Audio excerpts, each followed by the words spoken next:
Jagan brand అంటున్నారు. షర్మిలనేమో రాజశేఖర రెడ్డికి జగన్కు నక్కకు నాగలోకానికి ఉన్నంత తేడా ఉంది. అదేం పాలన ఇదేం పాలన అని ప్రశ్నిస్తున్నారు. మీరు ఎవరు కూడా ఆ ప్రశ్నలకు సమాధానాలు చెప్పట్లేదు. ఇప్పుడు మన ఇంట్లో ఒక బిడ్డ ఎప్పుడైనా మనం తిడితే మీరేం చేస్తారండి?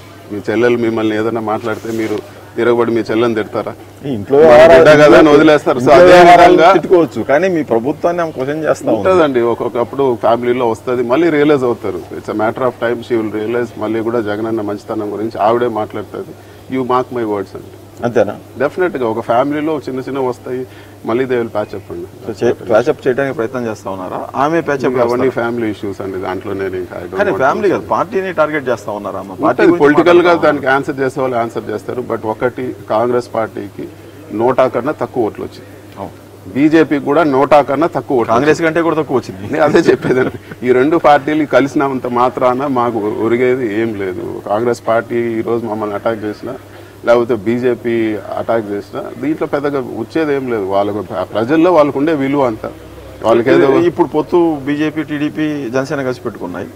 మీరు ఇప్పటి వరకు బీజేపీతో ఉన్న సంబంధాలను, మీరు కొనసాగించిన సంబంధాలు రేపు ఎలక్షన్ తర్వాత కూడా ఒకవేళ వాళ్ళు గెలిచినా స్ట్రిక్ట్లీ గెలిచినా అలాగే ఉంటాయి. డెఫినెట్ గా అండి. రేపు బీజేపీ అధికారంలోకి వచ్చినా, లేకపోతే కాంగ్రెస్ అధికారంలోకి వచ్చినా, లేకపోతే జనతాదళ్ అధికారంలోకి వచ్చినా, ఒక ముఖ్యమంత్రికి ఒక ప్రైమ్ మినిస్టర్కి ఉండాల్సిన రిలేషన్షిప్ మాకు ఉంటుంది. రాష్ట్రంలో వాళ్ళు గెలిస్తే బీజేపీ గెలిచే సమస్య లేదు. వాళ్ళకి లిక్కర్ కొనుక్కోవడానికి కూడా అవకాశం లేకుండా చేశారంట కదా మీరు. లిక్కర్ దేనికండి? అంటే వాళ్ళు ఒప్పుకుంటున్నారా ఎలక్షన్ కి లిక్కర్ కొనుక్కొని మేము ప్రజల్ని మభ్య పెట్టాలని? మీరు చెప్పేదాని ప్రకారము షాపులన్నీ వాళ్ళ ఆధీనంలో ఉన్నాయి. ఎవరు కావాలంటే చంద్రబాబు నాయుడు డిస్టిలరీలన్నీ వాళ్ళ ఆధీనంలో ఉన్నాయి. వాసుదేవ్ రెడ్డి డిస్టిలరీస్ ఎండీగా పెట్టారు. ఆయన వైసీపీ మనిషి. ఆయన మాకు లిక్కర్ ఇవ్వట్లేదు, ఆయన మార్చండి నేను లెటర్ రాశాడు. లిక్కర్ ఫ్యాక్టరీలు అన్ని మీరు తీసుకోండి. మీరు తీసుకుంటే అన్ని ఇప్పుడు మాగుంట శ్రీనివాసరెడ్డి కానీ, లేకపోతే ఎస్పీఐ, వీళ్ళందరూ కూడా చంద్రబాబుతో లేకపోతే తెలుగుదేశం పార్టీలో వాళ్ళందరూ కూడా సత్సంబంధాలు ఉన్నాయి. అలా అవన్నీ తప్పండి. పేర్లు వాళ్ళ మొత్తం ప్రొడక్షన్ అంతా మీదని కదా. తప్పండి అవన్నీ. ఊరికే రాజకీయ ఆరోపణలు, వాళ్ళకి ఏదో పబ్బం కట్టుకోవాలని రాజకీయ ఆరోపణలు చేస్తూ ఉంటారు. ఇవన్నీ మామూలే. పొలిటికల్ గా షాపులన్నీ గవర్నమెంట్ నడుపుతా ఉంది. అక్కడ కొనడానికి లేదు, అక్కడ ఇవ్వడానికి లేదు. టీడీపీ ఎవరైనా కొనుక్కోవచ్చు, ఎవరైనా అమ్ముకోవచ్చు అని. అమ్మడానికి లేదు కదా. అంటే ఐ మీన్ ఏ డిస్టిలరీ అయినా అమ్ముకోవచ్చు, ఏ షాప్ లో అయినా ఏ ప్రోడక్ట్ అయినా. మీరు కూడా చాలా డిస్టిలరీ రాజస్థాన్ ఆక్యుపై చేసేసి ఇవన్నీ తప్పండి అసలు. పిఎల్ఆర్ రోడ్స్, పిఎల్ఆర్ ఇప్పుడు పిఎల్ఆర్ డిస్టిలరీస్. మా వ్యాపారాలు ఏది సివిల్ కన్స్ట్రక్షన్ ఈ బయట రాష్ట్రాల్లో చేస్తాము, అన్ని రాష్ట్రాల్లో చేస్తాము. బయట ఎక్కడంటే అక్కడ ఎక్కడ పన్ను ఉంటే అక్కడ చేస్తాము. ఇప్పుడు ఏదో రాజకీయంగా వచ్చింది కాదు. నేను స్కూల్లో ఉన్నప్పటి నుంచి కూడా మా ఫాదర్ కాంట్రాక్టరు.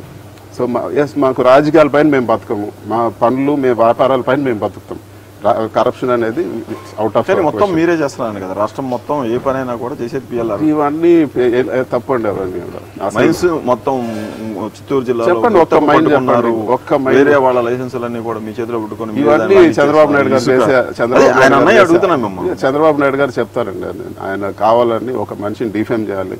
మీకు ఇవన్నీ ఆరోపణల కారణం మీరు బ్యాక్గ్రౌండ్ చూడండి. ఎప్పుడు కూడా చంద్రబాబు నాయుడు ముఖ్యమంత్రి అయినప్పుడు కూడా చిత్తూరు జిల్లాలో మెజార్టీ సీట్స్ రాలేదు. ఒక పార్టీలో ఒక టార్గెట్ చేసినప్పుడు మెయిన్ ఈ రోజు ఫాదర్ ని టార్గెట్ చేస్తున్నారు, నాన్నని టార్గెట్ చేసి మానసికంగా దెబ్బతీయాలి. మిగతా మీరు ఇంకొక పార్టీ నాయకుడు మాట్లాడుకుంటే పొలిటికల్ ఆరోపణలు ఉంటాయి. పెద్దిరెడ్డి రామచంద్రరెడ్డి, చంద్రబాబు మాట్లాడుకుంటే శత్రువులు కొట్టుకున్నట్టుగా కనిపిస్తూ ఉంటుంది. ఎందుకని వాళ్ళిద్దరి మధ్య పాత గొడవలు యూనివర్సిటీ నుంచి ఏమైనా ఉన్నాయా? అంటే ఇప్పుడు కూడా కాంప్రమైజ్ గారు ఫాదర్ ఎప్పుడు కూడా పొలిటికల్ గా కాంప్రమైజ్ గారు. ఒక పార్టీలో ఉండి ఇంకొకరితో లాలూచి పడే ప్రసక్తే ఉండదు. సో సిన్సియర్ గా చేస్తాము ఉండే కాడికి మా పార్టీ. అంతేనా? వేరే గొడవలు ఏమైనా ఉన్నాయా? కాలేజీలో ఇద్దరు చదువుకున్నప్పుడు ఉన్న గొడవలు కాలేజ్ చెప్తారు. అది నాకు కూడా అంత డీటెయిల్ గా లేదు. ఇద్దరు ఒకే కాలేజ్ చదివారు. అప్పుడు ఫాదర్ కాలేజ్ చైర్మన్ గా ఎలక్ట్ అయ్యారు. అదే అప్పటి నుంచి గొడవ అక్కడి నుంచి మొదలైంది. అది ఉంది. పార్టీ పరంగా చంద్రబాబు నాయుడు గారు ఒక పార్టీలో ఉన్నారు, ఫాదర్ ఒక పార్టీలో ఉన్నారు. సో అది డెఫినెట్ గా రైవల్